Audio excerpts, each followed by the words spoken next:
Hey everybody, I'm not gonna do any talking until I know that I am actually, somebody can actually hear me. So, let's see.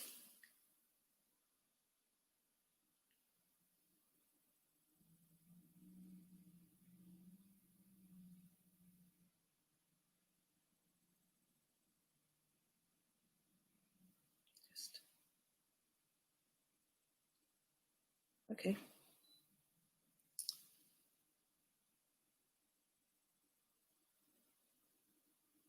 No,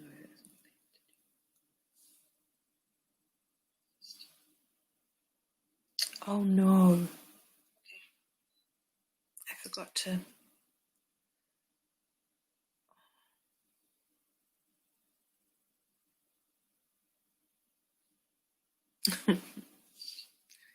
Of the caption. I know I was just gonna say that. I just can't. It won't let me have a watch party. Boost, share.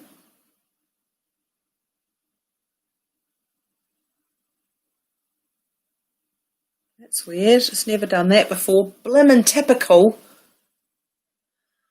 Okay, at least Josiah and David are here. Let me just go down again and see if I can get it to do the.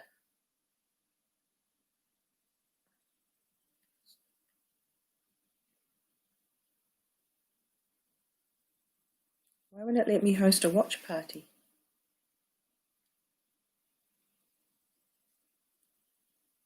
Well, there you go. It is what it is. It's becoming a very big part of my vocabulary. It is what it is. Oh, hang on. Why won't it let me host a watch party?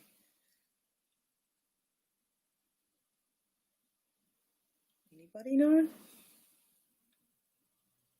So weird.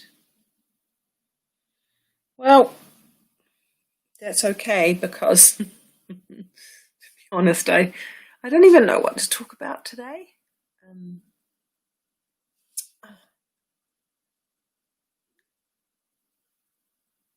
It just says share. If I share it, oh, start. There we go.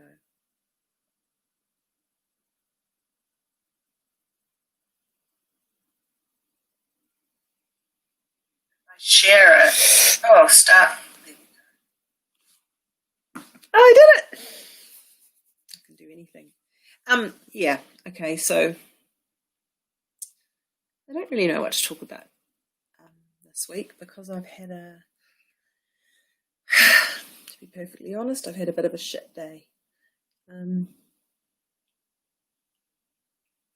Maybe that's part of life though, and I think that we all have times when we don't feel like talking about the two words we learned today. Ah, yay! Thanks, Logan. That's cool. Yeah, we all have times where we don't want to get up and do our day. We don't want to be an adult anymore. Or for me today, it was a little bit about Rog, and I decided that I would clean out his little shelf unit that was has been at the end of my bed, but it was beside his bed when he was sick and dying. And so in it was a whole lot of medical stuff, not any drugs because we'd got rid of those a while ago, but there was other stuff that was in there, and just a whole lot of bits and pieces that you kind of have in your bedside table.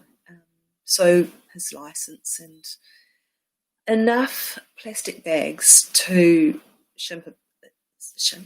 sink a battleship. In fact, I need to put this up here. In fact, I said to, why is it doing that? Oh, that's right, I'm upside down. Hey, Hey, Libby. Yeah, I can't remember who I said it to. It was one of the kids or something. I said that probably enough plastic bags that we could start exporting them to China.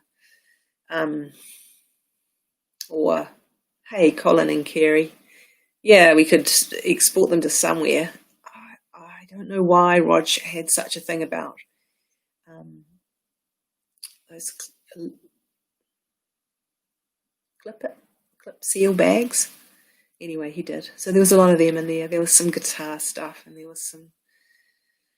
was some chords and bits and pieces like that. And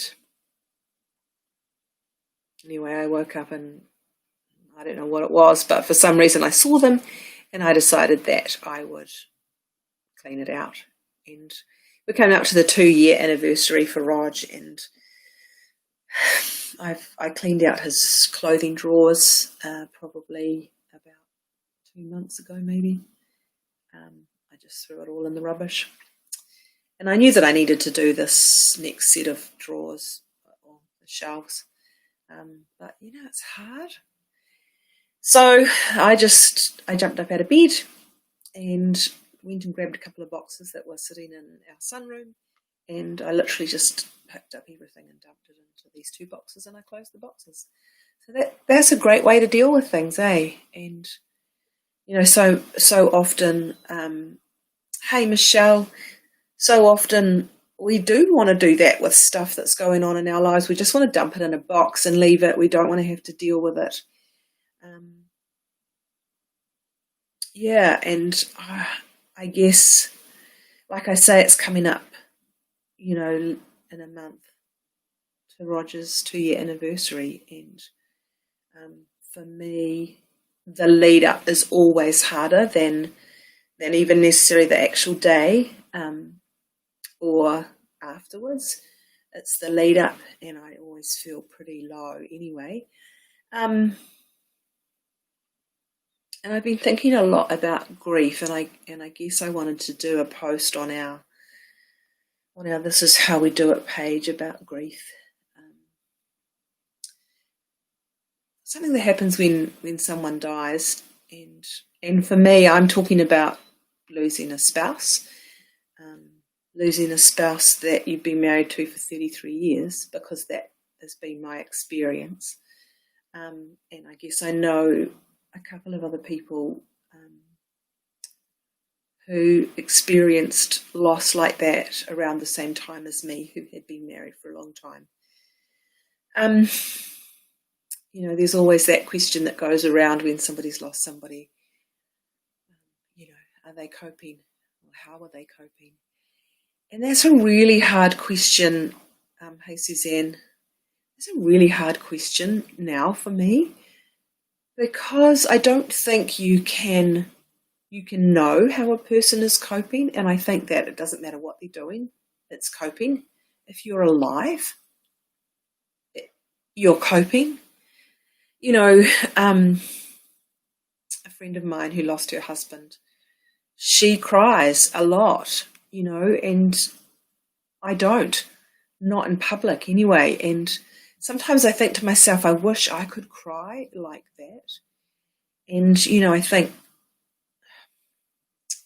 what do people think, when they're looking at her, she's crying, and they're like, oh, it's so hard. And that's how I feel when I talk with her. But maybe people think when I'm not crying, maybe they think I'm not coping very well. Maybe they think I'm not finding it hard, but I do. And yeah, because I get up out of bed every day, does that mean I'm coping, or does that mean I'm not coping? Maybe because, when people ask, how are you doing? And I go, yeah, I'm okay. Does that mean that I'm coping, or does that mean that I'm not coping? You can't tell by looking at somebody whether or not they're coping, whether or not they're grieving properly. And like I say, to be honest, the fact that I'm still alive, and I'm not saying that I'm suicidal, don't all freak out on me. I'm not saying that I'm suicidal because I'm not. That doesn't mean that I haven't been.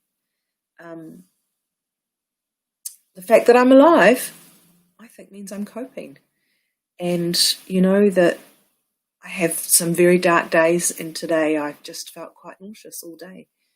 And I feel very sad. Does that mean that I'm not coping because I still feel like that after 2 years? I don't think so. I think that anything is normal. And whether I cry when I talk to you about Rog or not doesn't mean that I'm not coping, doesn't mean that I'm not feeling horrendous. It's just it's just what happens with me. And sometimes I really want to have a big cry, but I can't. I think it's the antidepressants that stop me from crying a little bit. But this is our life, and this is what it's like for everybody, about everything to do with our lives. You can be having a conversation with somebody at church on Sunday, and you say, how are you? And they say, yeah, I'm okay, I'm doing good. And yet their marriage is in a mess, or they're about to lose their job, or they've been being bullied at school, or they are suffering with depression and anxiety, or they've had somebody just say some really nasty things to them before they came to church, or they had a fight with their kids before they came to church. All of those things, and yet they come and they present as normal. And we all do that. We all present as normal. And yet you don't actually have to be in pastoral ministry for very long before you realise that there isn't such a thing. What I would love for our church is for people to be able to say, actually, I'm a mess. Actually, I just had a massive fight with my kids before I came to church this morning, and I'm not feeling very happy. Or I'm going to get fired from my job, and it was because I've been dishonest. Imagine if we could be that honest with each other. Imagine if we could really be honest and know that we weren't going to get judged, because our marriage was failing, or we had a what's the word? If we got fired from our job, we weren't speaking to our parents. Yeah, 31 years since you lost your dad. Yeah, absolutely. But, what if we could be honest with each other and not feel judged, and not feel like people were going to think badly about us for the rest of our lives, or that they were going to go and tell the old lady who lives next door about how we felt, or that, we weren't perfect. Because I guess hands up who's perfect. And we all have our own shit that we're going through. And if we don't, then are we really living? Boy, this sounds really like a really macabre Westy Wednesday, doesn't it? And I don't want it to be like that. But maybe that's just how I'm feeling, and maybe I'm able to be honest with you about that. And I hope and pray that you won't judge me for it. And I don't think you will, because I think you are certainly not the people that I can see who are watching. But something that I've learned is that there's often people watching that you don't know are watching. So I guess I want people to know that you can be having a really hard time, and that's okay. We don't have to have it all together. And as a pastor, I don't have to have it all together either. As a youth leader, as an elder, as a deacon, as a Sunday school teacher, as a manager, as anybody. as a mum, as a dad. We don't have to have it all together. We're not even expected to have it all together. And maybe if we can begin to really be who we are, then we can become more whole, because I think it's only in being accepted for being broken, like we're accepted by God for being broken. It's only when we can feel that from each other that we will that we really will understand that that's how God feels about us. I think that I want to be that kind of person, and I try really hard, to know that we aren't perfect. I try and really hard to love people just the way that they are.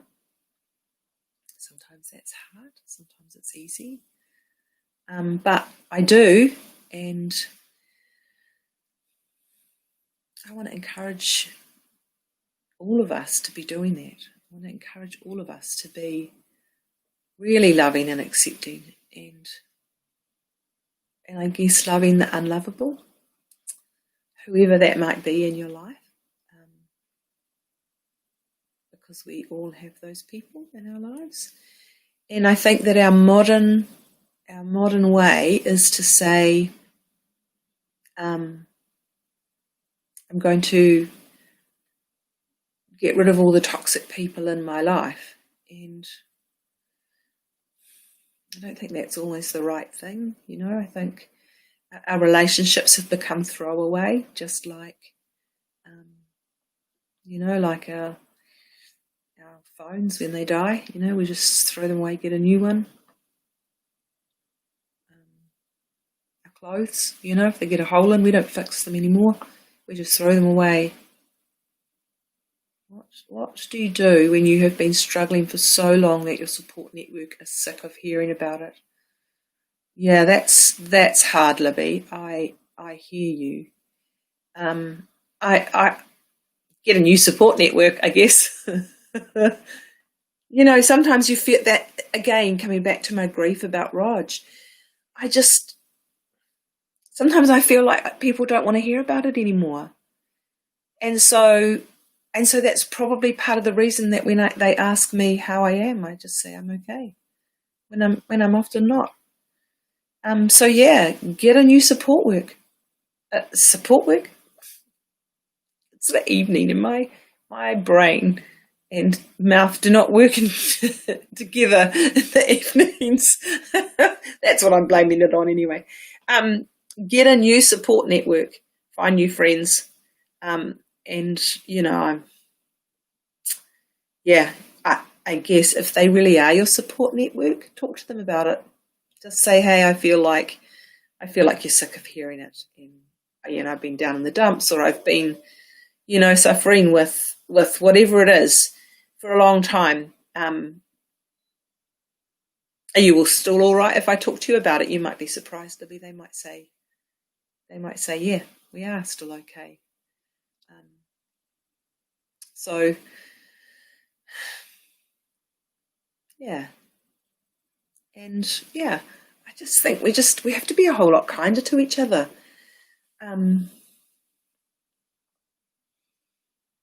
So many people going through such hard times, but are embarrassed about it. So, yeah, there you go. That's me for today.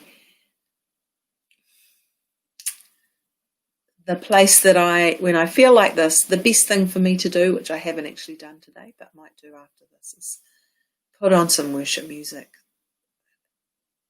It always makes me feel better when I worship God.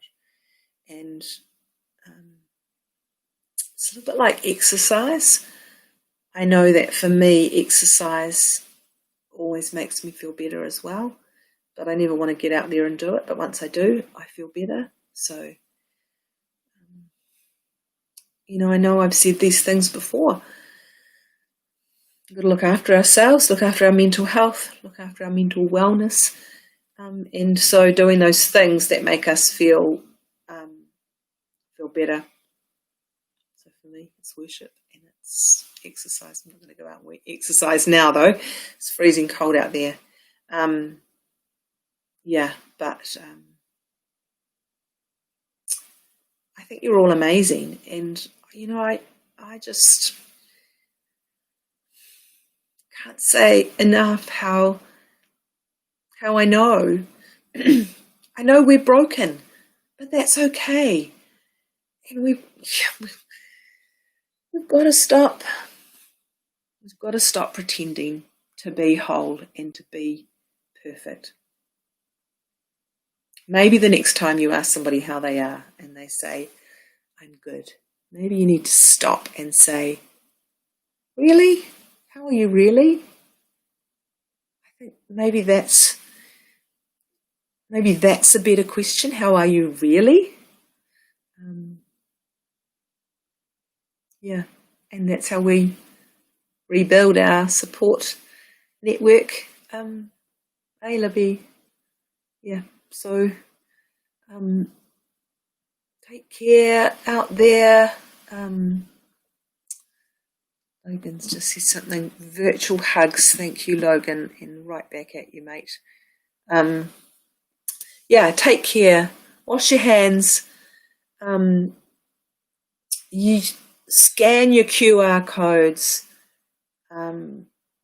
Be kind to each other. And let's be honest with each other about how we're really feeling. And so I'm going to say, if you want to pray for me. Oh, Libby's asked me another question. What do you do? Oh no, that was the same question. Oh, Darcy, you've just joined us, and I'm just about to finish, but hopefully you'll be able to rewatch from the beginning.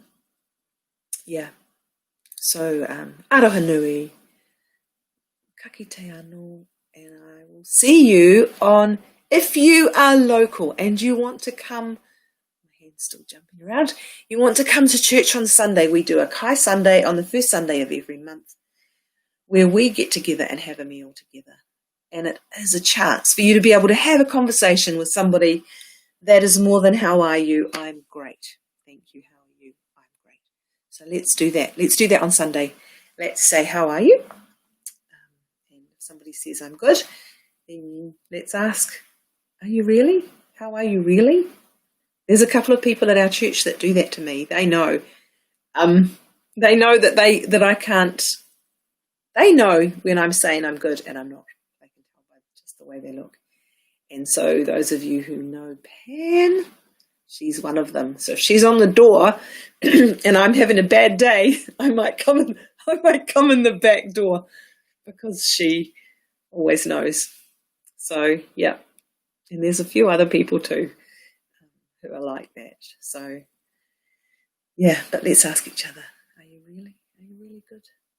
And let's make it a safe place. Let's make our church a safe place to be who we are. If that means on the day that we're feeling grumpy, or we're feeling sad, or we're feeling broken, that's okay. Aroha nui, ka kite anō.